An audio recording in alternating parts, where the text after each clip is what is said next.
SL ગ્રુપના chairman doctor Subhash ચંદ્રના પિતા શ્રી નંદકિશોર ગોયંકાનું 96 વર્ષની વયે નિધન થયું છે।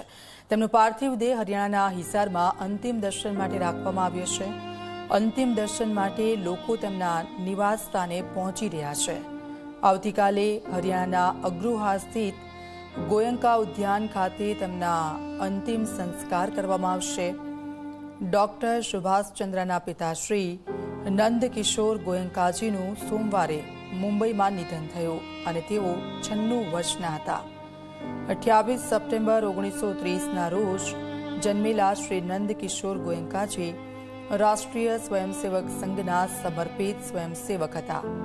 સંઘમાં તેમણે ઘણી મહત્વપૂર્ણ જવાબદારીઓ નિભાવી હતી। શ્રી નંદકિશોર ગોયંકાજી હંમેશા સામાજિક કાર્યો અને ગૌ સેવામાં સમર્પિત રહ્યા હતા। વૈશ્ય સમાજને એકજૂથ કરવા માટે તેમણે અથાગ પ્રયાસો કર્યા હતા। આ ઉપરાંત મહારાજા અગ્રસેનની રાજધાની અગ્રોહાના વિકાસમાં પણ તેમણે ખૂબ જ મોટી ભૂમિકા ભજવી હતી।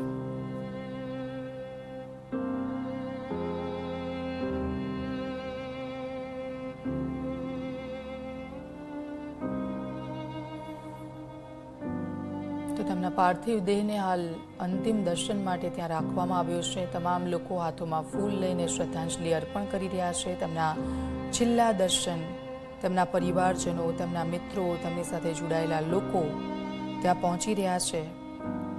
અગ્રોહામાં ગોયંકા ઉદ્યાનમાં તેમના અંતિમ સંસ્કાર કરવામાં આવશે। એસએલ ગ્રુપના ચેરમેન ડોક્ટર સુભાષ ચંદ્રના પિતાનું નિધન। આરએસએસ સાથે તેઓ સંકળાયેલા હતા ઘણા લાંબા સમયથી। ખૂબ મોટી જવાબદારીઓ તેમણે નિભાવી હતી। આ સાથે ગૌપ્રેમી હતા। ગૌ સેવામાં પણ તેમણે પોતાનું જીવન સમર્પિત કર્યું હતું।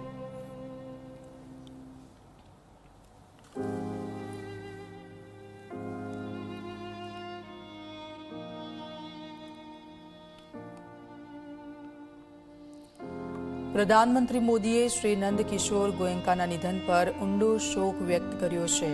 પીએમ મોદીએ ડોક્ટર સુભાષ ચંદ્રાને પત્ર લખીને પરિવાર પ્રત્યે સંવેદના પાઠવી છે। પીએમ મોદીએ શ્રી નંદકિશોર ગોયંકાને પ્રેરણાદાયી વ્યક્તિત્વ ગણાવ્યા। પીએમ મોદીએ શ્રી નંદકિશોર ગોયંકાને કર્મનિષ્ઠ ગણાવ્યા। પીએમ મોદીએ શ્રી નંદકિશોર ગોયંકાના સાર્વજનિક જીવનને યાદ કર્યું। પીએમ મોદીએ શ્રી નંદકિશોર ગોયંકાના વ્યવસાયિક યોગદાનને યાદ કર્યું।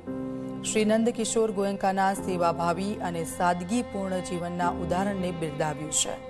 તેમનું નિધન સમાજ માટે એક મોટી અને ક્યારે ન પૂરી શકાય તેવી ક્ષતિ।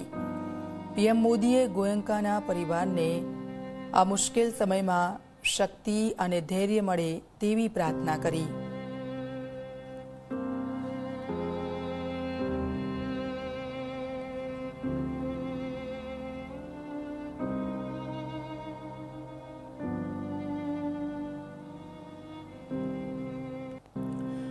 નંદકિશોર ગોયંકાજીના નિધન પર સાંસદ ધવલ પટેલે શોક વ્યક્ત કર્યો છે। શ્રી નંદકિશોર ગોયંકાજીના નિધનના સમાચાર દુઃખદ। ઈશ્વર દિવંગત પુણ્યાત્માને ચરણોમાં સ્થાન આપે। પરિવારને દુઃખ સહન કરવાની શક્તિ આપે ભગવાન।